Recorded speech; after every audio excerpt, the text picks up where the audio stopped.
Good afternoon, good evening, good morning, depending on where you are tuning in from, and welcome to Personal Branding and LinkedIn Lunch Club. I'm so grateful that you are here, and I'm so glad to be here too. So thank you so much for joining me today. Those of you who've been before will know how it works. I have to stream via a third-party tool, so I'm using StreamYard. So I can't actually see if you are here or not, or if you can hear and see me okay. So please do let me know in the comments that you're here and that I'm coming through loud and clear also. That just really help me before we start, because I won't want to get to the end and no one's heard anything or saw me. So please do let me know in the comments that you're here and that I'm coming through loud and clear. Perfect. Hi Vineet, welcome. Hi, I'm starting to see the comments come through now, so that's great. Brilliant. Welcome everyone. It's so great to see you here. And also if you are watching a replay, do feel free to drop a comment too, just to let me know you are here. So what I want to kick off with, as we're on LinkedIn, which is all about networking, is that if you're open to connecting with others in the group and that I tune in today, please do let everyone know in the comments. Please write open to connecting. And after the session, please do go ahead and connect with everyone who has been in the comments as well. So we have got a special guest today, and I'm really excited to introduce her shortly. So it's Jennifer Corcoran. She's an international LinkedIn trainer and strategist. And we've got a really exciting subject that we're going to be talking about, and I'm sure a lot of you have seen it advertised, and also a great opportunity for you to ask questions also. So I'm going to introduce her now and bring her on stage with me. Hi Jennifer. Hi, Kesha. On the virtual stage, shall I say? But we've got I like how you did that. It's really good because I never really do that with my guests, so I'm going to try and do that going forward. It's like a nice little introduction then, isn't it? And welcome you properly. See some comments coming through now. So hi Ian, great to see you back. Hi Jenny, welcome, great to see you. I can see LinkedIn news. Unfortunately, it's not coming through to me at who you are. Apologies, but I can see quite a few others that are here as well. So that's great that you are here. So thank you. So Jennifer, obviously I did a quick intro there, but probably not doing you justice. So are you okay just to let everyone know, if people don't know who you are already, just a little bit about you? I suppose a little bit about your background and how you got to where you have today. Yeah, so I'm currently a LinkedIn trainer and strategist, but I wasn't always. I first started to use LinkedIn when I was back in corporate. I used to work in financial services as a PA/office manager. So I started to use it pretty early on just to do my job better and to connect with, our clients, suppliers, partners, peers, and just enable me to do my job better, really. And I fell in love with the power of getting your voice out there on LinkedIn and, establishing your personal brand and just especially as an introvert, it was such an aha moment that, wow, I can get my voice in the room and I can actually make an impact on LinkedIn. So about 6 years ago, I had back surgery, and that's the moment, very similar to COVID, that made me stop and think, what am I doing in my life? And back in Ireland, where I'm originally from, I wasn't a PA or an office manager. I'd studied English and French at university, and I've always loved communicating and connecting people. So when I was off after my back surgery, I had a lot of time to think, about 6 months. And I discovered at that time that my love was really social media. And at that point in time, I had studied about 15 courses as a hobby, as a nerd, including LinkedIn for Business. And I'd won lots of titles in my role, like the most networked PA in London, a national rising star with a women's network. And then I'd done all my training with Pitman, and I went on to become one of their global super achievers. But I took it all for granted that, everybody networks, everybody does this. And then you realize, no, they don't.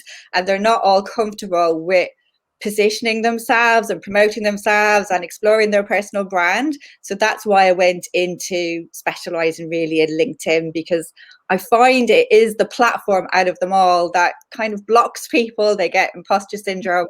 They second guess themselves when it comes to what to put on their profile or their content. And I just really want to help people to get their voice in the room. So at the moment, I would say my main niche is female coaches, consultants, and trainers. So very similar to me. So kind of the person I was 5 years ago, just helping them to get their voice in the room and establish their personal brand. So that's me. That's amazing. And even your story about your back surgery, sometimes it takes things like that just to make you think, actually, what is important to me? And it's great that then you found LinkedIn. But like you were saying, a lot of my clients too come to me because it's quite daunting, I suppose, at first when, for a lot of people on LinkedIn, it's what do I say? How do I message people? What do I post? All of that.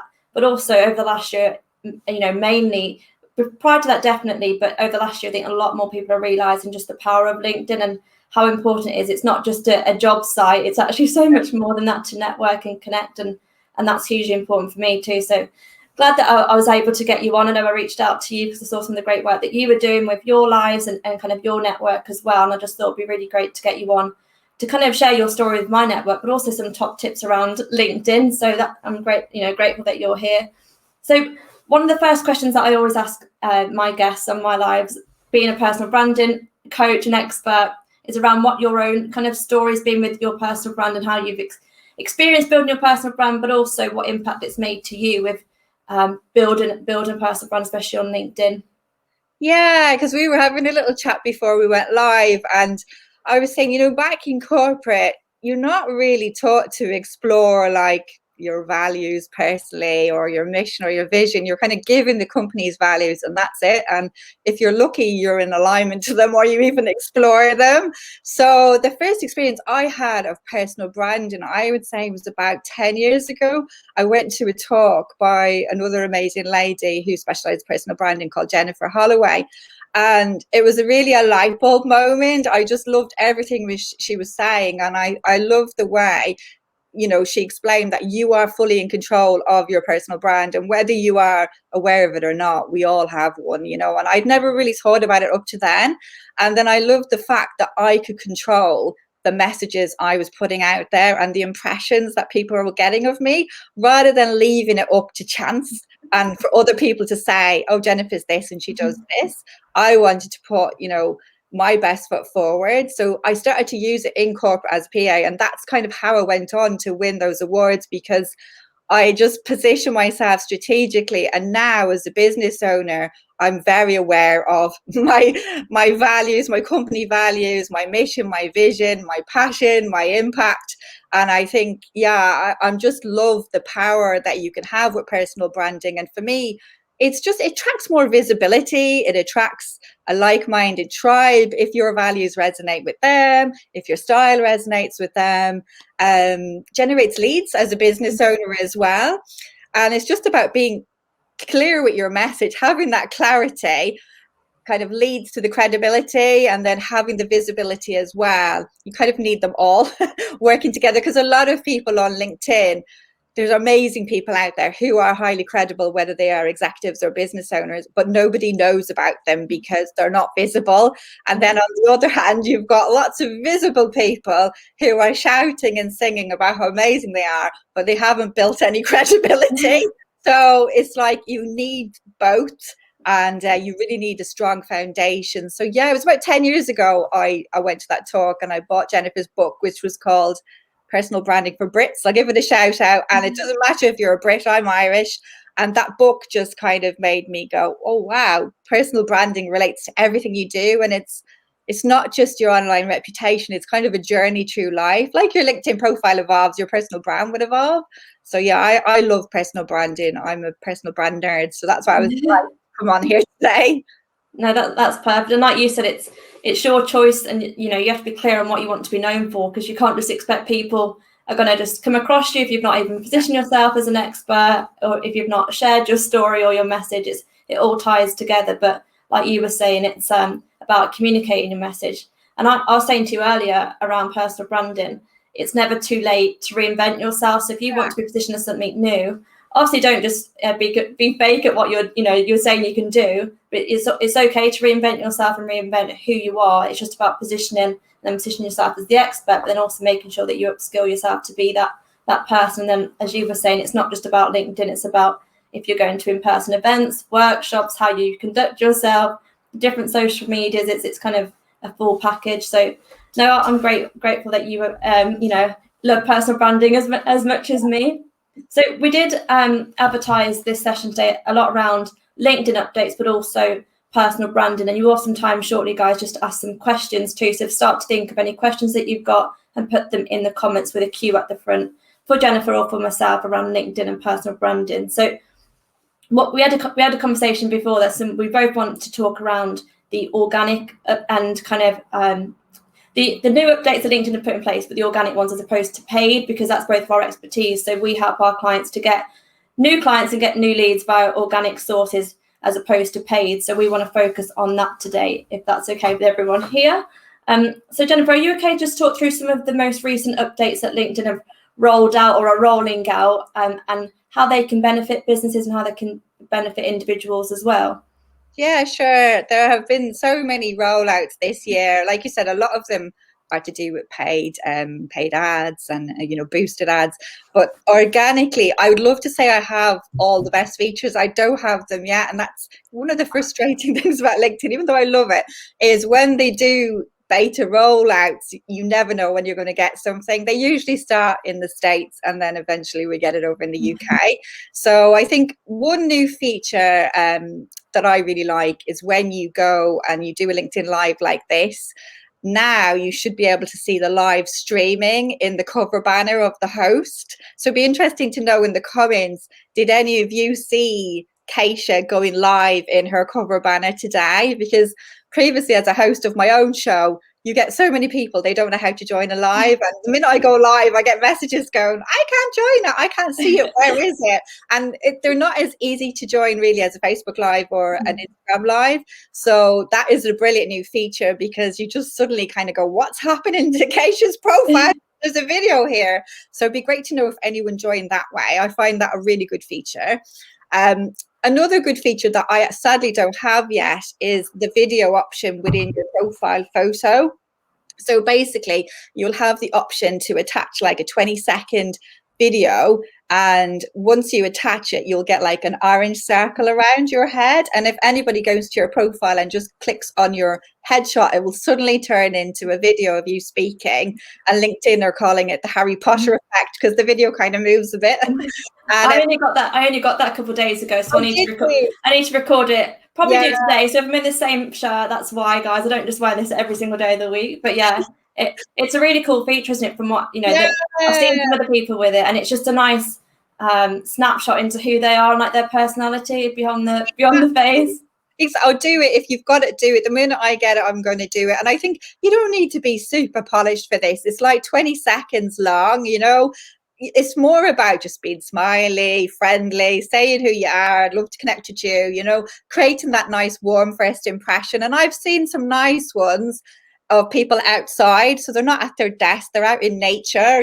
I live by the sea, so I might go down and take a by the sea and you'll hear a few seagulls. So that'll be my personal touch. So, don't worry about it being super slick. You can just do it on your phone when you get it. And, if you are afraid of video, and I know a lot of people are, and I hated it initially, it's something I've had to get to grips with. All I will say is this feature's not going to go away and everybody's going to have it. So try to get over yourself and record it. And if you don't like it, you can change it down the line. I'm sure I'll record my first one and then a few days later I'll be like, no, I hate that. I'm going to do another one. So, just if at first you don't succeed, try again. And the beauty is it's short and sweet, 20 seconds, it's not that long, you don't need to do a war and peace. It's more just a warm introduction. So I look forward to seeing it when you put it up. I hope I get it soon. I'm going to check as well, because that's the thing. They are rolled out randomly, and it's usually you just look at your app on the phone and you're that's how I saw it. Yeah, exactly. It was the same with the audio feature. It was kind of like, I can record my name. Okay, fair enough. So yeah, the features, they're always rolled out randomly. So that's the one I'm probably the most excited about. Other ones that have come out lately, there's the optional gender pronoun one that's by your name. So it's like she, her, he, his, and then they, whatever. So it's whatever you identify with. It's optional. If you don't want to do it, you don't have to. I've done it. I think it's great that LinkedIn are embracing that kind of inclusivity and calling people by what they want to be called as, so I think that's a nice little feature, because up to then a lot of people were just manually typing it in. So they've embraced that. I'm going to have a look. I have so many notes about new things about me. There's one that I haven't seen yet. It's job roles. So you can put in, it's very American, stay at home mom, dad, parent. So that's good if you've got a career gap in your profile. And I think it's totally explainable, especially if you've been on mat leave or anything like that, or you've taken a few years out to raise your kids. I haven't explored that. I don't think I've got it, but I haven't explored it. So I will after. Company pages, you can get mobile page analytics now, which is handy if you want to check the back end of your company page on the go. Events, like the event page, a lot of you will have signed up today via the LinkedIn event page that Keisha created. And if you are hosting events, they've improved the analytics tool, so you can see the kind of people, the kind of companies that attended your event. So that's quite useful, because I think a lot of people, they sign up for an event on the event page, but they never look at the people who sign up. So remember, like a LinkedIn Live today, obviously it's a good opportunity to learn from the both of us, but it's also a good opportunity to network. So be nosy, have a look at the people who are commenting in the feed, and go back to the event page and look at the people who subscribed to the event and reach out to them, because you've got something in common. It's like attending a face-to-face event or a conference. Would chat to people around you if they looked interesting. So yeah, that's another feature. That's a really good tip, because I always say social media is to be social. So try and act as human as you can. So like Jennifer was saying, go back through the attendees of the event today, and just, it's a warm introduction then. So you can drop them a connection request and just say, hi, I saw that you were attending the same event as me today with Keisha and Jennifer. I would love to connect, and then tell them a bit about you as well. And it's just a nice, softer approach, isn't it? But also a way that you can build your network, which is hugely valuable. Exactly, because you're all here for the same reason. So you're either interested in personal branding or LinkedIn or both. So you've got something in common, and you went to the same event. So it is a warm approach. I don't like cold, icky approaches. I'm all about like warm introductions and warm ways to chat with people, as opposed to spammy kind of cold outreach. I've got other lists. I don't want to go and bore you to death. I was just having a look in the comments, so I'll just try not to distract too much. So we've got a comment saying from Con, saying, another note, posts have increased character limit from 1,000 to 3,000. That's great. And then Narjas, apologies if I said your name wrong. I found Keisha's event via the notifications where I saw it was due to start. Okay. I think I see Sarah says as well that she found it at the top. Yeah, so you found it in 2 different ways, which is great. Yeah, no, that's perfect. And that's great. You can see it in different ways too. So that's great. And guys, do please put your questions for Jennifer or myself in the comments with a Q at the front. So if you've got any on LinkedIn, building your personal brand, anything about something you're stuck with, please do write them. But I have had some questions being sent in too, and ones that I want to ask you. So we've still got lots more to go through. But yeah, those updates are really, really useful. But like you said, I think the story video one is going to be one that's hugely valuable. And it just makes you a little bit more human. So I'll definitely be recording mine. It's just a nice touch as well, isn't it? It's a nice way of and also like the name pronunciation. I did that a while back, but a lot of people get my name wrong, which is nothing bad on people, because I get people's names wrong all the time. It's not intentional, but if you can say how to say your name on your LinkedIn, it just helps straight away with that awkwardness of how do I say your name and then forgetting it. I sometimes do that, and if you've got it on your LinkedIn, I can go back and remind myself. So it's just a nicer, personalized approach as well. Yeah, no, it's really handy, and for me, I just did a sentence. If anyone goes to my profile, you can fit in a lot in 10 seconds, so you don't need to just go Jennifer Corcoran. You can say, hi, I'm Jennifer Corcoran, blah, blah, blah. Then they get a sense of your voice as well. And at the end of the day, it is a human platform. It's a social network to network, and I think a lot of people forget that there are human beings on there. So people will connect with you if they hear your voice or they see your face. So yeah, definitely. If it feels a bit fake just recording your name, listen to mine and see what you think and do your own spin on it. Yeah, no, that's a good advice as well, because like you said, use that 10 seconds wisely, a bit like your cover video. Use it to your advantage. Yeah. Perfect. So if someone was a beginner, because I've had quite a few people reach out to me, I'll probably say over the past 6 months, who during lockdown, they're trying to branch out to other platforms to grow their business or grow their coaching business or consulting business, and now they've came onto LinkedIn. So I have quite a few people reach out to me, and even like really recently, the past couple of weeks, saying, brand new on here, any tips for what I should do? What's your top 3 tips, for example? So what would be your top 3 profile tips for a beginner on LinkedIn, what they really need on there?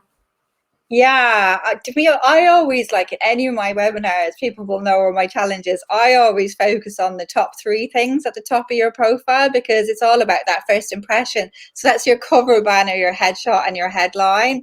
Don't get me wrong, the rest is important, your summary is important, but the way I look at it is if you've not impressed them within that 7 seconds, they're not going to scroll down. They don't care if you wrote War and Peace below. If you haven't impressed them with like a good professional headshot, an impactful headline, and a good strong cover banner that kind of says exactly who you are on the tin, they're not going to go on. So I think, yeah, just being clear on your brand, doing that deep dive into your, your values, your vision, your mission.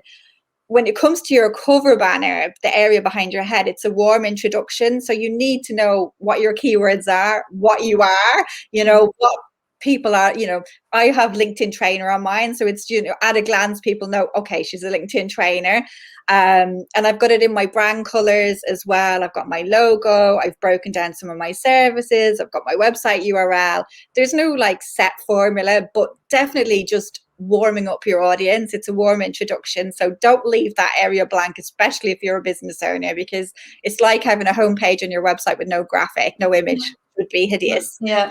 It's like your West End billboard, just telling the world at a glance what you do. So please invest in that. And if you're not good at graphics, you can get a graphic designer or a assistant to create it for you, but it's so important because you'd never create a website and not put a homepage. And that's it. If it, like I always say, use LinkedIn and your LinkedIn profile as your shop window. So you need to position yourself as the best possible, because there's no good just sending loads of messages to people, because like you said, if they click on your profile, it looks rubbish, it doesn't like you paid any attention to it, they'll click straight off. So there's definitely something to be said in having a professional looking profile. But like you were saying, Jennifer, it doesn't have to be costly. Like I just do a lot on Canva.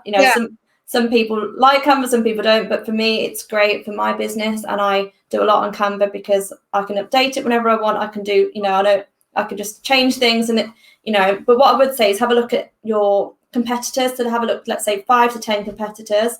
Start to see what they've got on their profiles and their cover photos, and then not copy, but make your own one based on what you think looks good in your competitors, and take the top things, and then don't put the worst things, and also don't make it too bombarded that you that it looks messy. So like Jennifer was saying, key message, who you're trying to talk to, how you help people. That's usually enough. So we've got a couple of questions coming through. So hi Jenny and welcome. My question is around consistency. Some of my posts have had 6,000 plus views, whereas others only get 40 to 50. How do I figure out how to make them consistently high? Well, it can be tricky. Sometimes it can be down to the time of the day or the day of the week, or it could be down to what's going on even politically or with COVID. It could be a day where just people aren't online that day, and I think having a good headline always helps at the top. Because think about it, like how many books have you bought based on the headline without having a clue about what the hell the book is, or how many movies have you watched? And I know I watch any movie, if it's a good headline, I'm like, oh, that looks good. I don't have a clue what it's about. So I think that's where a lot of people go wrong. And I'm guilty of this as well. I'll put the golden nugget like 2 or 3 paragraphs down, but a lot of the time the golden nugget goes to the top.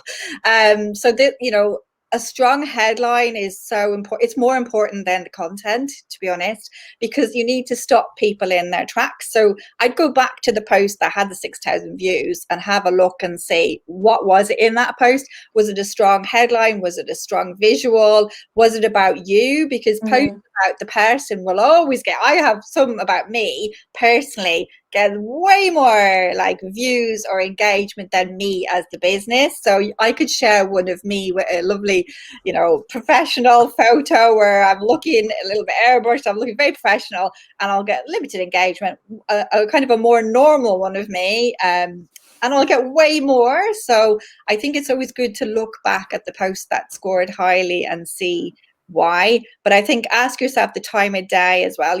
When are your audience online? Because we will all have different audiences. Now, I'm usually on LinkedIn just Monday to Friday, but the odd time I go on a Saturday. And even I've bizarrely found if I do a poll on a Saturday, I got massive traction. Like I could get 20,000, 30,000, 40,000 views, you know, because polls are easy and people just click and they don't have to think about it.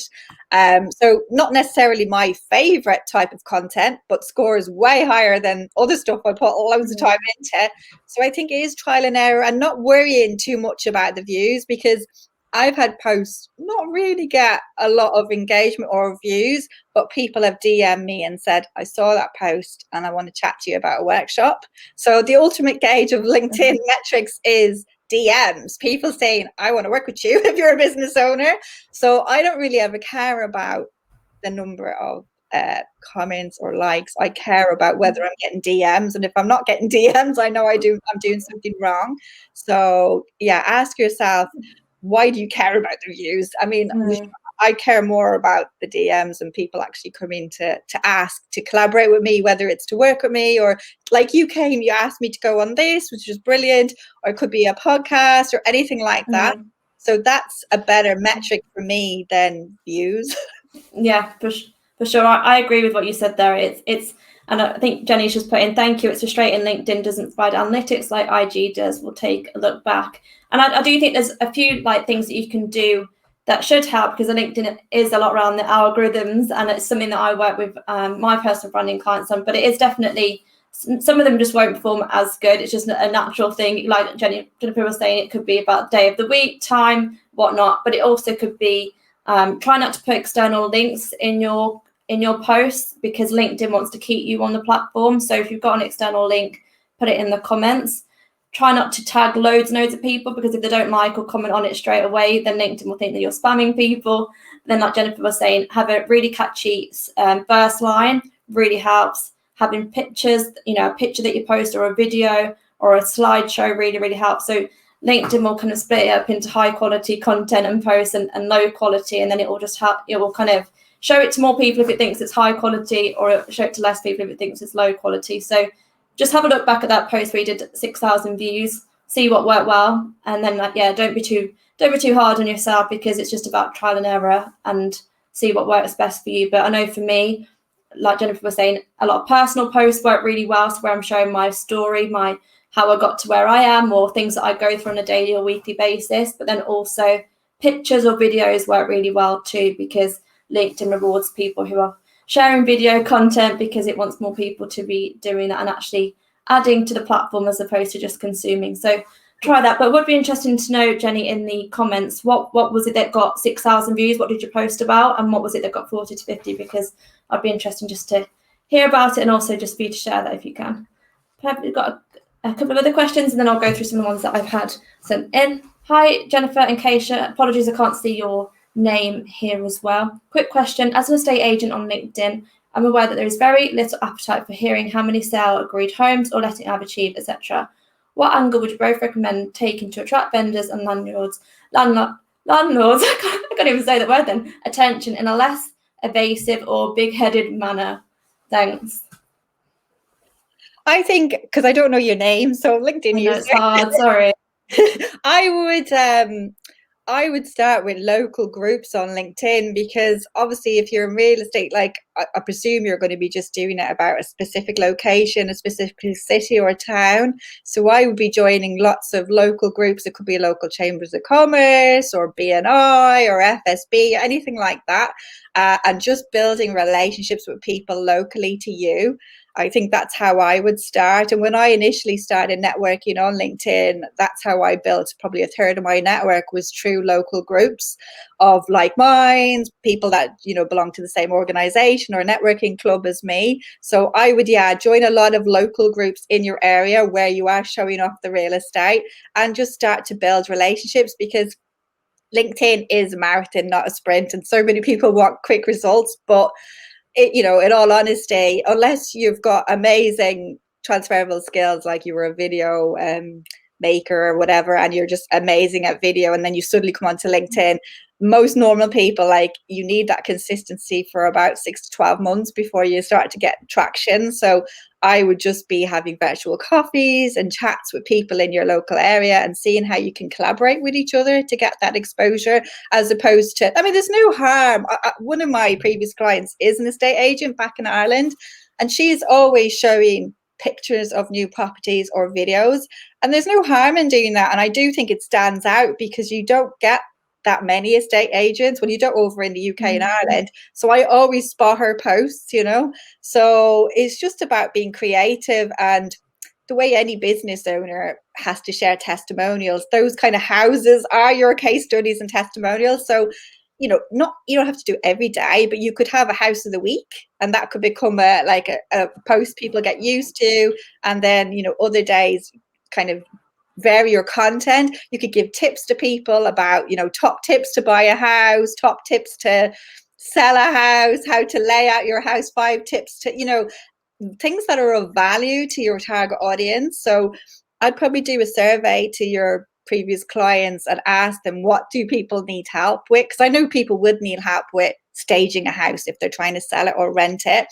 and things to look out for when buying your house, you know. And I know that there are a lot of landlord groups as well on LinkedIn. I know it's quite niche. I'm in one in the UK because I'm a landlord and that helps me. So yeah, start to use the LinkedIn search bar, look for a few landlord groups and estate agent groups to meet with your peers, and then local groups. Because I think, yeah, it's about building those relationships for you. But don't be afraid to post pictures or videos of the house. I think obviously on your company page, you can do that a lot more than as an individual, but at least once a week as an individual, you'll totally get away with that. And it's just all about that consistency, that know, like, and trust. People will know you're the person to go to.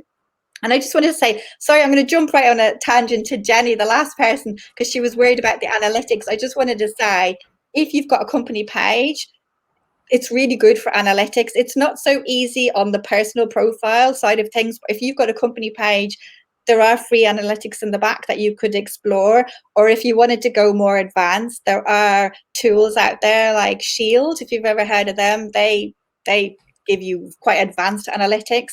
So don't worry, there is a way of finding out the analytics for the post. Yeah, that's perfect. And hopefully that helps Jenny as well. As Jennifer was saying, there are some tools out there that you can use as well, but hopefully that's helped. Just let us know in the comments if you've got anything else in that.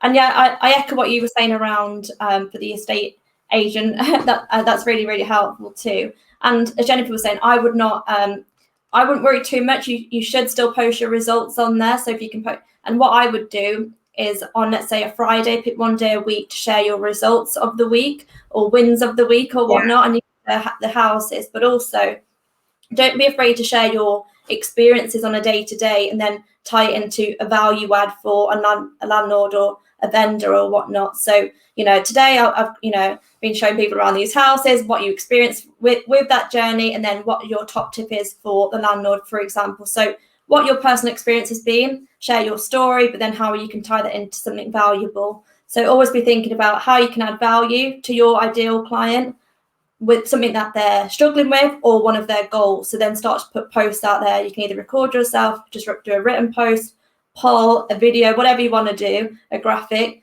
and just start adding values the first thing. So what are they struggling with? What is their goal, and help them with that on a daily basis. And then there is something called answerthepublic.com. So it's a free tool that you can use. You get one free search a day. So start to write in, let's say, estate agents or selling houses or landlords or whatever you might want to put in for your target audience, and it'll start to bring up what your audience searches for. So straight away you've got some post ideas, so you know that they're searching for it. So have a look at that, answerthepublic.com, and it starts to bring up what they're searching for. And that's how I do a lot of my content, is look at what my ideal client are searching for, especially around personal branding, and then I do posts to answer their questions. So hopefully that helps, and do let us know again in the comments if that is useful for you, but hopefully you'll start to get some traction. But yeah, don't be afraid to share your story, and don't be afraid to share your results. It's totally fine to do that. But yeah, I'll just say maybe one day a week, maybe on a Friday, to share your wins of the week. I think there's quite a few questions coming through. Again, if you've got a question, please put a Q at the front, because it's quite difficult to see which ones aren't. So hi Claire, how are you? Great to see you. Hey, or do you have any top tips on identifying the best hashtags to use? Well, it's trial and error, really. At the moment, they're always changing it. LinkedIn, like last year, we're kind of saying it was between 3 and 9 was optimal. Then it was 3 and 5. Now they're saying 3. So it's like, what are the 3 things you want to be known for? So if you were a local business, just say, and you're based in Exeter. So hashtag Exeter could be one of them. If you want to be known locally, then one could be what you do. Like for me, hashtag LinkedIn trainer. And then, if you've got something you talk about, it could be hashtag personal branding. So it's really trial and error of you figuring out what are the ones for you. And you can look up in the search bar, put the hashtag in. You can see how many people are following it. It's good to mix it up as well. You wouldn't want to use like hashtags that have got millions of followers. It's good to have maybe one big, but have a smaller one too, because that way you'll stand out more in the content.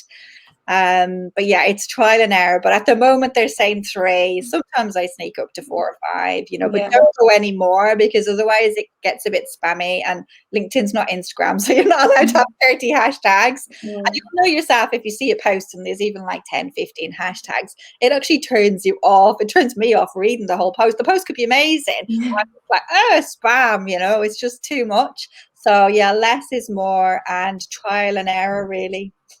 Yeah, totally. And I know, Claire, obviously we've had a conversation. So you deliver projects for companies or failing projects, and you help them deliver successful projects. So looking again at your ideal client, but also what they might be searching for. So always think in the mind of them, what might be coming up on their hashtag. So is your ideal client a CIO, a COO, CEO, whoever they might be? And just try and think in their mind as to what they might be searching for. Again, look at your competitors' posts, see what kind of hashtags they're using. And also, like Jennifer was saying, it's trial and error. Use a couple of different ones for each post and just see how you get on, because it definitely is. A lot of this is trial and error, but once you get something that works, I would say try and stick to it. You don't want to overcomplicate it too much. There is actually a LinkedIn trainer over in the US called Andy Foote, and it's Foote, and he has a list of like the top 100 hashtags. So he'll say himself he's a bit of a hashtag nerd. There's another guy called Richard van der Bloom as well, and he's another hashtag nerd. So if you find them, they're all about the hashtags. Perfect. Hopefully that helps, Claire. Let us know in the comments if it does or doesn't, but do let us know. Hi, Narjas. So how does personal branding differ from business branding for an SME who's made up of one person, just say? And that's a great question. One Jennifer and I were talking about before we came live, because I think a lot of people are quite confused with what actually the difference is. So a business brand, let's say you might have a logo, a website, you might have brand colors. That's all coming under the business brand. But also you'll have your own values as a business brand. But as a personal brand, it's essentially the perception that you're putting out there to the market as to who you are, what you do, and what you want to be known for. So a business brand, let's say you could be in fitness, you could be selling fitness products or whatnot. You could be selling fitness leggings, for example, or you could be a fitness coach. That's the product, that's the service that you provide.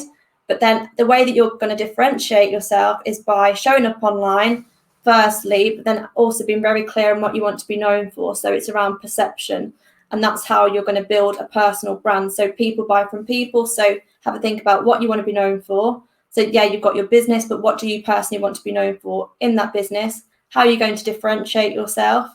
Who's your ideal client? And then also what I try and say is have about 3 to 5 content pillars. So 3 to 5 pillars of what you're going to consistently post around, all within the same theme of your personal brand. So I'm not quite sure what you do. Please do let me know in the comments as well. So definitely within the same theme, but you want to share 3 to 5 different things each week, for example. So 3 to 5 different content pillars, which make you a more well-rounded person. So there's lots of people out there who've got great personal brands. Let's say Richard Branson being one of them, Oprah, for example. Even ones recently on Instagram, Mrs. Hinch, there's loads of different ones. They've stood out because they've shared their story with the world. They've been very niche with who they're talking to. They've known their client, but also they've showed up consistently and they've built up a perception of themselves. So hopefully that's helped a little bit. It's a lot around perception, what you want to be known for, and also your brand story. So don't be afraid to share who you are with the world. Don't be afraid to share your what you get up to or what your lessons learned have been. It's so much more than just the business. So for me, obviously, I coach people in personal branding. I've got a mentorship program and courses and those types of things. But also I'm a human being behind it. So what has been my journey of setting up a business? So my pillars, for example, around personal branding, entrepreneurship, motivation. So you can have different pillars, and hopefully that will help you so to become a more well-rounded person. So I'm a logo/web designer. Thanks for that answer, Keisha. So brilliant. So you're a logo and web designer. Great. So now start to think of who your ideal client is. So are you working with just anyone, or have you got a set audience? So Jennifer, she works predominantly with women, coaches and kind of consultants. She's very, very honed in on her niche. Similar to me, I'm very honed in on who I'm talking to. So who are you trying to talk to? What's your expertise? And what do you want to be known for? So how do you want to show up? Is your brand personality bubbly, happy, outgoing, or are you quite serious? Have you got something that you regularly do? You know, it's just start to come across as how you want to be known, but also start to think about your ideal client. And I have got some worksheets and kind of checklists on personal branding, but also around ideal client avatar and niche. If that's helpful, just let me know and put it in the chat and I'll get that through. But definitely there's so much more beyond just the business brand, because you want to come across as an actual human and connect with people on a deeper level. And funnily enough, Narias is actually one of my clients. Sorry, I've totally been saying your name wrong. So not Narias, is that how you say it? I think it is Narias. I don't know. It's one of those names that it's one of those that we need the pronunciation feature. Yeah, apologies. Do let me know if I'm saying it right or wrong, because I hate saying names wrong, especially because I know what it's like myself. But hopefully, no, you said it right every time we spoke, so that's cool. But I know she is bubbly, and I know I can see that she's changed her headshot, but I'm not actually looking at her whole profile before, but she did have lots of orange, which is good for her because she is quite a bubbly personality and she does stand out. So yeah, I will sneak a look and see what else she's changed. Yeah, and that's I'm glad that's useful. But I have got some ideas too of different content pillars depending on what you do. So again, you don't want to just copy someone else's, but there's so many different ones that are out there. Like some people have a content pillar around mental health, one might be around entrepreneurship, one might be around, let's say for you, tips to stand out as a business owner, if you're or tips for a great logo. Obviously you're not going to give them the logo, but you can give people tips. So I give people personal branding tips. I'm not giving them the actual thing, but I give people tips and value. So things like that. You could give social media tips or web designing like tips for a great website, those types of things, and then people start to see you as the expert as well. So hopefully that's helped a little bit. Let's see if we've got some more questions. Again, if you've got any more questions, please do write them in the chat. That would be great. And I have got some that have been sent in. So Dawn, hello and welcome. Can you give any advice for individual personal branding? I'm in the digital transformation field as a professional and as a PhD student and not sure how to position myself. Hopefully that's just helped slightly, but I do have some worksheets again and also checklist that should help. But essentially it's just a case of being clear on what you want to be known for, but also brand personality, who you want to be working with, and then just start to add value and show up online. So for me, I know my 3 to 5 pillars, and then each week I just decide what I want to post about. So I use things like answerthepublic.com. I use questions that I get from clients, and I just start to post usually once a day, sometimes more than that, sometimes less if I've just not done it for whatever reason, but I try and post, daily. And that's it. Try not to overcomplicate it, but it's all about being a person. What perception do you want to be putting out there? Who do you want to be working with? If you're as a student, if you're trying to get into a corporate role or into a career, or you're trying to set up your own business, again, just think about what your mission is and what your goal is and how you want to show up to kind of be that person. Okay, perfect. Hi, Caroline. My partner, Chris, is a shepherd and therefore far more interested in a business world than me. Our target audience, senior management HR director, organizations. Do I need to manage Chris' profile as well as mine? He rarely goes on to LinkedIn. So I guess you're in business together from what I can see. I think it'd be quite difficult to manage someone else's profile personally. I'll just use yours. If you're going out after the same target audience, that would be my view. Use yours, get your own personal brand out there. It will be quite difficult to do both. That's just my opinion. And go after your ideal clients in there, add value posts to attract your ideal clients too, connect with your ideal clients. You shouldn't need both on there. So don't worry too much about him not being on there as much. I don't know what you think about that, Jennifer. Yeah, I think you get so many people outsourcing and they're getting people to look after their profiles, but they always come across as spammy. And I can always tell when a profile's outsourced by the comments, and you're kind of like, that doesn't even sound like them. So yeah, I mean, you've got the company page as well, Caroline, that you can get your, you know, your presence out there as well as your individual. So if you're like the main kind of social kind of voice person, that's fine, you know, and I know you are because I've met you loads networking. Caroline's based near me, she's down in Bristol, so I've met her. Oh, amazing. Yeah, so I think as long as there's a strong person representing the company, which is you, and I know you're a good networker in real life and online, that's enough. And then he kind of, Chris can do his thing in the background. But yeah, I think when you try, like as Keisha said, if you try to be the second person, I always think it comes across really icky. Yeah. You know, obviously you've got automation, which was completely icky, but then when you have even a VA or someone else managing, you can tell it doesn't come across as authentic and normal, and it will stress you out. I was going to say that ultimately you're stressing. Totally. Split personality. Now, and you might sign it off anyway as your name. So yeah, I wouldn't worry about it. I think once you've got one strong person, that's enough. That's it. And I do know a lot of clients or even company owners that have reached out to me. They might be in business with their partner too, but they've got one who's like the face of the brand or the voice of the brand. And then the other one does a lot with the business, perhaps a lot behind the scenes, but you don't necessarily both need to do it, especially if you were going to be doing both. But I wouldn't worry too much because that would stress me out trying to be someone else on their profile. Yeah. So yeah, just focus on, I would say each day, booking out 15 minutes to do a post, and then that will be more than enough. But obviously, if you've got a bit longer to connect with people and engage in comments, that really helps too. Again, guys, we've got about 15 minutes left, so please do let me know any last questions you've got. Put a queue in at the front so I can see, but I have got some other questions for Jennifer while I'm waiting for your questions to come through. I think I've answered them all. Please let me know if I've missed any. So one of the questions I was going to have you, obviously LinkedIn recently have put in this place 100 connection a week limit. So firstly, what's your thoughts on that? Why do you think LinkedIn have done it? I guess I can think of why they've done it, but also have you got any advice for people to grow their business by now it's just 100, or what would you suggest to people? Yeah, so it's a limit on the free version of LinkedIn. So if you've got the paid version, premium or sales navigator, you'll be able to connect with a lot more. But if you're only on the free, it's maxed at 100 a week. But to be honest, I think that is enough, because that, 52 weeks is 5,200 a year. Like, that's quite a lot of connections, so in 2 years you've got 10,000 connections. So I think it's fine. I was a little bit frustrated myself with it last week, just because I joined a new network and there are about 250 women in it. So I was like, oh, I want to connect with them all. And I was like, shit, I can't.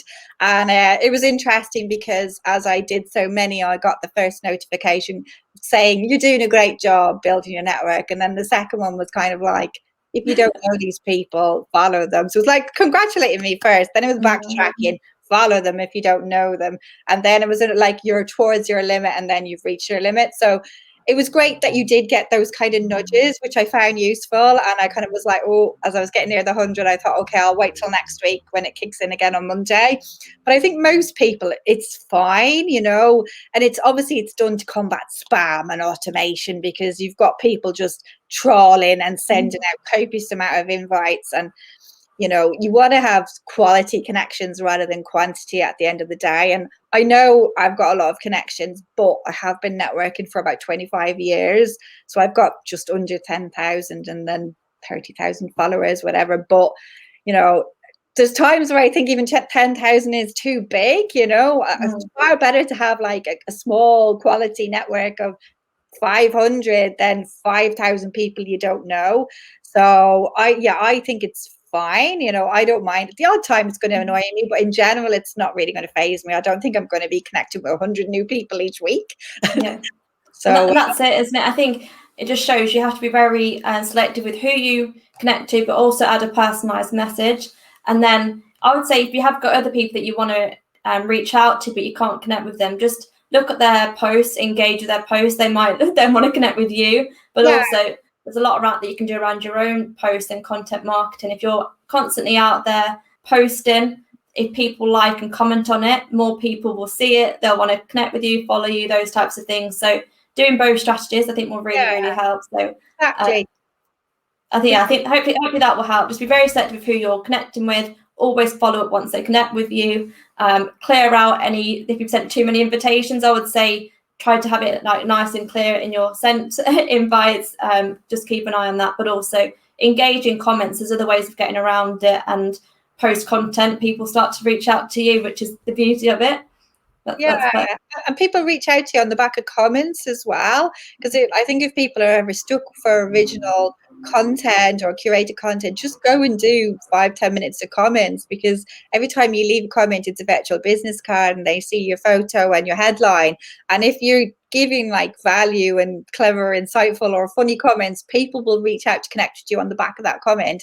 Because I've seen some posts, you know, they've been interesting enough, but somebody's put a clever, witty comment and they've got like 100 likes, you know, and they're building their network that way. People are reaching out to comments. So it doesn't always have to be about what you know, what am I going to write about today? Simple, like I just call it sharing a bit of LinkedIn love, you know, a few comments here and there, sprinkling it now and again. Then when you actually do your post, you'll get the comments back, you know. So yeah, comments are they're like a no-brainer. They're a really easy way to show up on LinkedIn. Yeah. No, you are totally right there. And what I would say, when you start putting your own posts out there too, is if somebody likes or comments on it, and again, you might have quite a few, you might have only a few, but always drop them a message, say, hi, thank you for liking or thank you for commenting on my post. Really appreciate the engagement. There's two ways you can do it. You say, please let me know if there's anything I can do for you this year, or please let me know if I can connect you with anyone, or if there's anything I can do for you in 2021. Or you can say, hi, thank you for liking my post. Appreciate the engagement. I'm currently writing some posts out for this week. Please let me know if you've got any questions around X. So it could be around personal branding, it could be around logo design, it could be anything. I'm happy to answer these as a thank you for your engagement. So don't just ignore your likes and comments on your own posts. Comment back, reach out to them, because they could be, you know, turn into clients for you as well. Yeah, definitely. And another great way, like, to get engagement and to reach out to people is if you use the polling feature. That is such a quick win. So any business owner, you know, you could do a poll about your product or service, or you could, I'll give a sample poll, you know, I'm creating a new lead magnet and I'd love your advice. What would you prefer? A checklist, a PDF checklist, a video series, or I don't know, a carousel or whatever. And then people will vote, and then you can go back after and kind of go, hey, I've got a checklist, thank you for engaging, here's the checklist for you, you said you wanted it, or you said you wanted a video, here you go. And then you're giving them value and you're reaching out to them. It's not cold, it's warm. And then you can go back to them a week later and go, what do you think of the checklist? What do you think of the video? And then some of them can convert into clients. So it's all about giving value, you know. Yeah, and then it's nice warm messages then as well, isn't it? It doesn't feel icky as such. So with growing on LinkedIn, I guess we've talked about a few tactics there. Have you got any others that you can think of, or that you would recommend to people with growing their visibility on LinkedIn? I think it's just two ways. Like you said, it's either client attraction to your content. So just creating content that's going to resonate with your audience and not just putting out what you want to put out. So like you said, doing the research, looking at sites like Answer the Public. Another one is Quora. Just looking at what are people asking for, or doing a survey of your clients, because that's like invaluable. And then you can do all your content around that.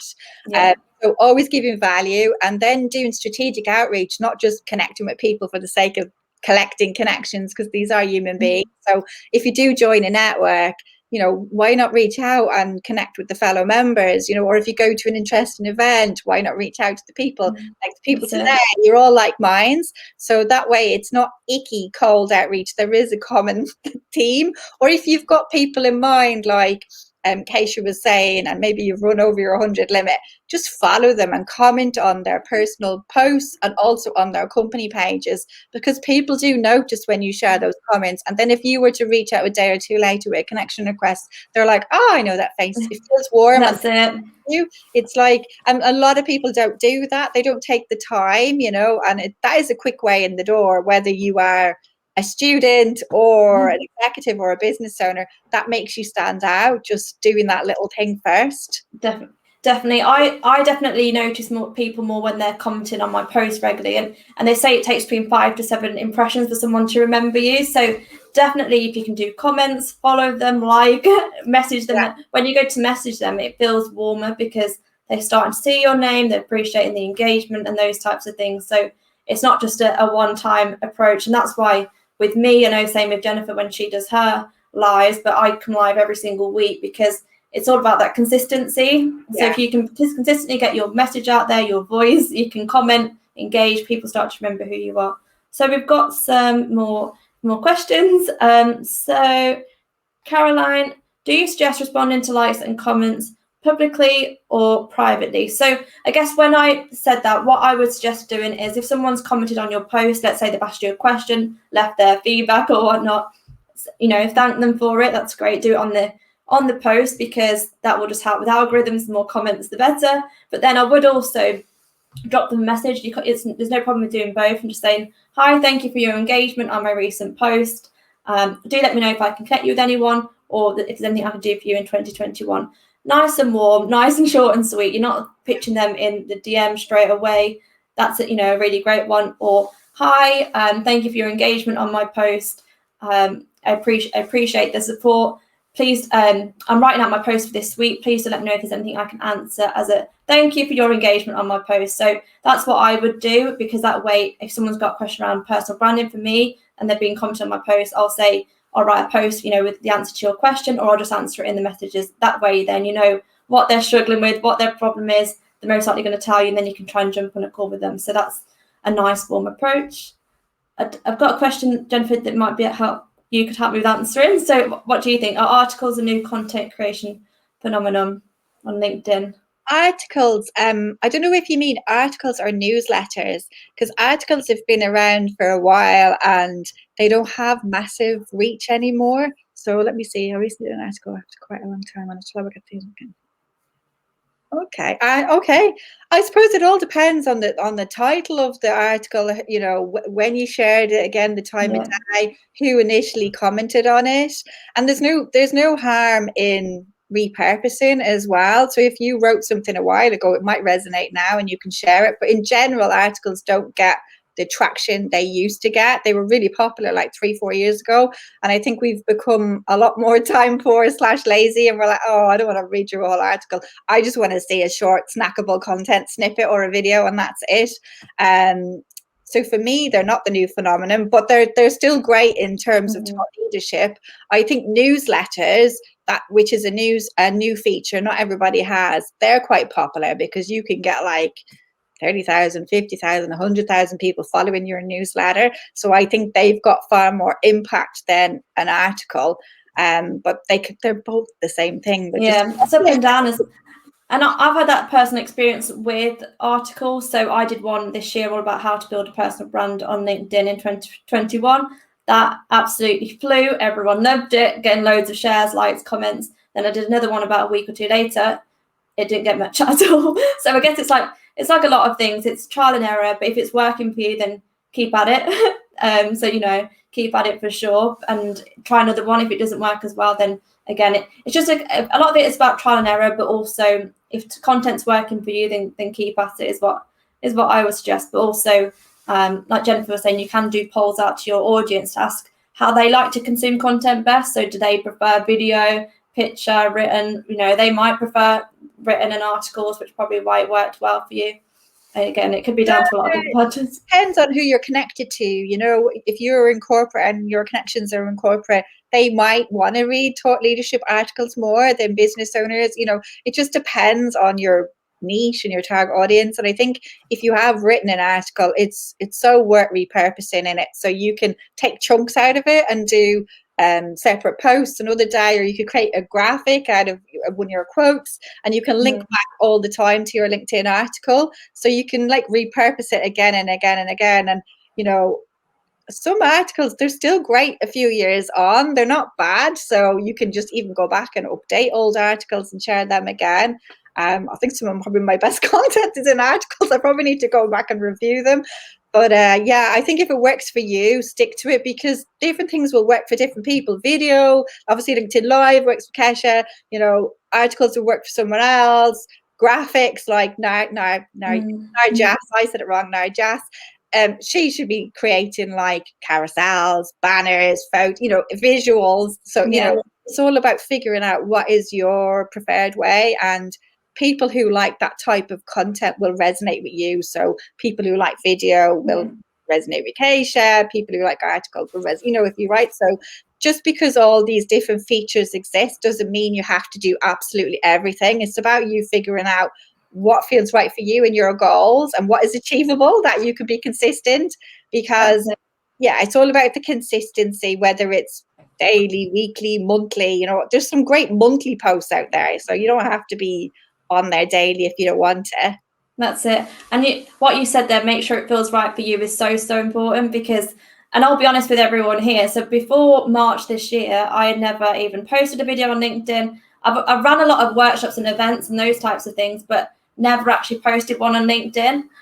So I'd always done a lot of written, a lot of picture posts, and then articles. But for me, I made a strategic decision to start posting videos, because when I'm coaching on personal branding, I felt a bit of a hypocrite to not go and share my own story with everyone myself. So it's got to feel right for you, but also build up to what you feel comfortable with. So if you don't feel comfortable with video, start with what you feel comfortable with. So I've got one question left I want to ask you. Then I want to ask you how people can reach out to you, if that's okay. So what would you say this week, your top 3 tips you'll give someone to grow on LinkedIn, to fly on LinkedIn? What would be your top 3 takeaways for someone this week, what they can do? The first is just deep dive into your foundations. Just ask yourself, what do you stand for? What is your mission, your vision, your values?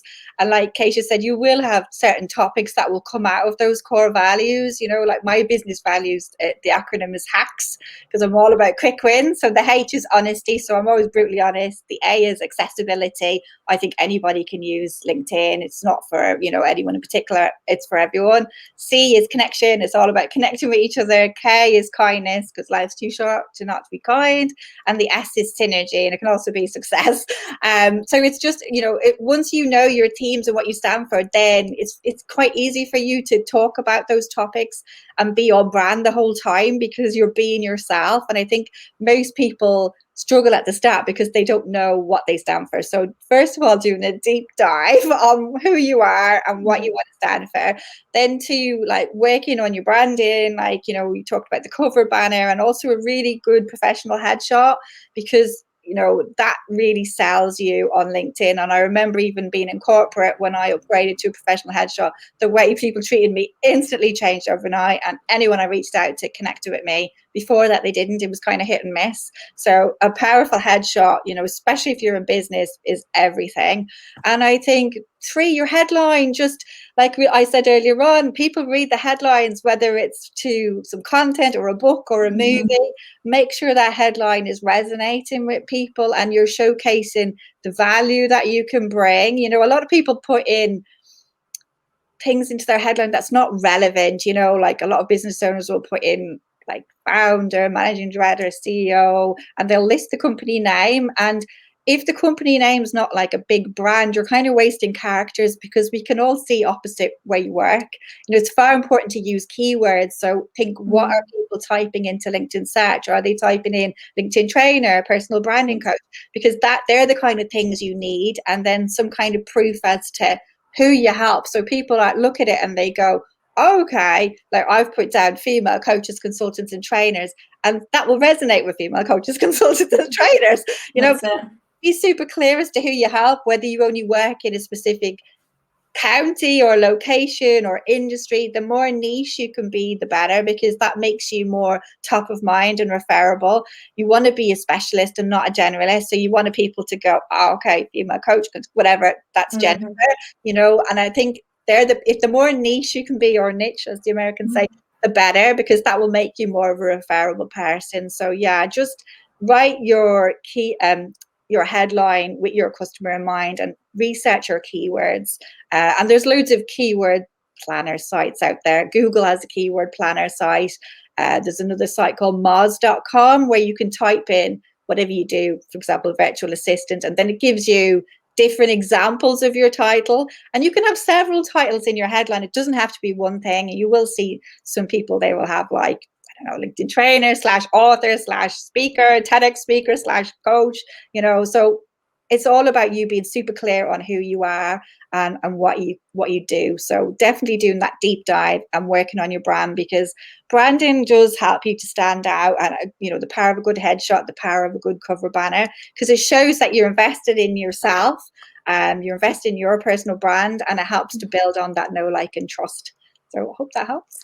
I love that. And like you were saying, niche is definitely best, because I always say, if you try and speak to everyone, you end up speaking to no one. And you know it when you've probably come across people, if they're just too broad, you don't know who they're speaking to, they seem like they're speaking to everyone, it doesn't resonate with you. So the clearer you can be in your headline, what you do, like Jennifer was saying, think in the eyes of the client at what they're searching for, but then keywords as to who you're actually helping. So mine, for example, is the personal branding coach.